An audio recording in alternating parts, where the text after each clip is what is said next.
Hi guys, so we're back for George's Marvellous Medicine. Yesterday we learned all about Grandma, George's grandma. She's a bit of a nasty one, and George's mum has gone to the shop and George has been told to give Grandma her medicine at 11 o'clock. But at the minute he's very frightened because Nana's basically told him that she is a witch. I'm going to read two chapters today because the first one's quite short. This chapter is called The Marvellous Plan. George sat himself down at the table in the kitchen. He was shaking a little bit. Oh, how he hated Grandma. He really hated that horrible old witchy woman. And all of a sudden he had a tremendous urge to do something about her. Something whopping, something absolutely terrific, a real shocker, a sort of explosion. He wanted to blow away the witchy smell that hung about her in the next room. He may have been only 8 years old, but he was a brave little boy. He was ready to take this old woman on. I'm not going to be frightened by her, he said softly to himself, but he was frightened. And that's why he wanted to suddenly explode her away. Well, not quite away, but he did want to shake the old woman up a bit. Very well then, what would it be, this whopping, terrific, exploding shocker for Grandma?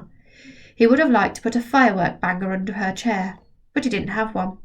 He would have liked to put a long green snake down the back of her dress, but he didn't have a long green snake. You can see the illustrations now. There's the illustrations page, and it's George all thinking about what he's going to do to Grandma. He would have liked to put 6 big black rats in the room with her and lock the door, but he didn't have 6 big black rats.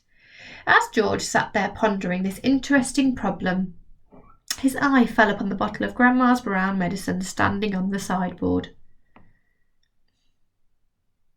Rotten stuff it seemed to be. 4 times a day a large spoonful of it was shovelled into her mouth, and it didn't do her the slightest bit of good. She was always just as horrid after she'd had it as she had been before. The whole point of medicine, surely, was to make a person better. If it didn't do that, then it was quite useless. So, thought George suddenly, aha, hoo-hum, I know exactly what I'll do. I shall make her a new medicine. One that is so strong and so fierce and so fantastic it will either cure her or completely blow off the top of her head. I'll make her a magic medicine, a medicine no doctor in the world has ever made before. George looked at the kitchen clock. It said 10:05. There was nearly an hour left before Grandma's next dose was due at 11. Here we go then, cried George, jumping up from the table. A magic medicine it shall be. So give me a bug and a jumping flea, give me 2 snails and lizards 3, and a slimy squiggler from the sea, and the poisonous sting of a bumblebee, and the juice from the fruit of the jujube tree, and the powdered bone of a wombat's knee, and 100 other things as well, each with a rather nasty smell. I'll stir them up, I'll boil them long, a mixture tough, a mixture strong, and then hey-ho, and down it goes, a nice big spoonful. Hold your nose, just gulp it down and have no fear. How do you like it, Granny dear? Will she pop? Will she explode? Will she go flying down the road? Will she poof in a puff of smoke, start fizzing like a can of Coke? Who knows? Not I, let's wait and see, and glad it's neither you nor me. Oh, Grandma, if you only knew what I have got in store for you. Chapter 3. George begins to make the medicine. George took an enormous saucepan out of the cupboard and placed it on the table. George, came the shrill voice from the next room. What are you doing? Nothing, Grandma. You needn't think I can't hear you just because you closed the door. You're rattling saucepans. I'm just tidying the kitchen, Grandma. Then there was silence. George had absolutely no doubts whatsoever about how he was going to make his famous medicine. He wasn't going to fall about wondering whether to put in a little bit of this or a little bit of that. Quite simply, he was going to put in everything he could find. There would be no messing about, no hesitating, no wondering whether a particular thing would knock the old girl sideways or not. The rule would be this: whatever he saw, if it was runny or powdery or gooey, in it went. Nobody had ever made a medicine like that before. If it didn't actually cure Grandma, then it would anyway cause some exciting results. It would be worth watching. George decided to work his way round the various rooms one at a time and see what they had to offer. He would first go to the bathroom. There are always lots of funny things in a bathroom. So upstairs he went, carrying the enormous two-handled saucepan before him. In the bathroom he gazed longingly at the famous and dreaded medicine cupboard. But he didn't go near it. It was the only thing in the entire house he was forbidden to touch. He had made solemn promises to his parents about this, and he wasn't going to break them. There were things in there they had told him that could actually kill a person. And although he was out to give Grandma a pretty fiery mouthful, he didn't really want a dead body on his hands. George put the saucepan on the floor and went to work. Number 1 was a bottle labelled Golden Gloss Hair Shampoo. He emptied it into the pan. That ought to wash her tummy nice and clean, he said. He took a full tube of toothpaste and squeezed out the whole lot in one long worm. Maybe that'll brighten up those horrid brown teeth of hers, he said. There was an aerosol can of super foamed shaving soap belonging to his father. George loved playing with aerosols. He pressed the button and kept his finger on it until there was nothing left. A wonderful mountain of white foam built up in the giant saucepan. With his fingers he scooped out the entire contents of a jar of vitamin-enriched face cream. In went a small bottle of scarlet nail varnish. If the toothpaste doesn't clean her teeth, George said, then this will paint them red as roses. He found another jar of creamy stuff labelled hair remover. Smear it on your legs, it said, and allow to remain for 5 minutes. George tipped it all into the saucepan. There was a bottle with yellow stuff inside, called Dishworth's famous dandruff cure. It went in. In it went. There was something called Brilident for cleaning false teeth. It was a white powder. In that went too. He found another aerosol can. Nevermore ponking deodorant spray, guaranteed. It said, to keep away unpleasant body smells for a whole day. She could use plenty of that, George said, as he sprayed the entire canful into the saucepan. Liquid paraffin, the next one was called. It was a big bottle. He hadn't the faintest idea what it did to you, but he poured it in anyway. That, he thought, looking around him, was about all from the bathroom. On his mother's dressing table in the bedroom, George found yet another lovely aerosol can.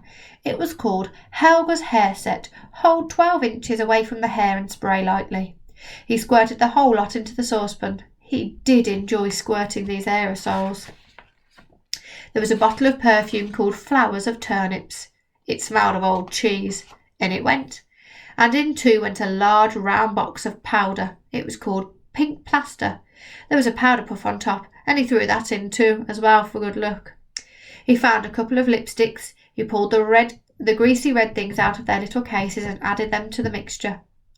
The bedroom had nothing more to offer, so George carried the enormous saucepan downstairs again and trotted into the laundry room, where the shelves were full of all kinds of household items.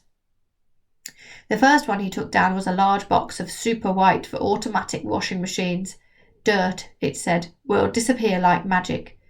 George didn't know whether Grandma was automatic or not, but she certainly was a dirty old woman, so she'd better have it all, he said, tipping in the whole box full.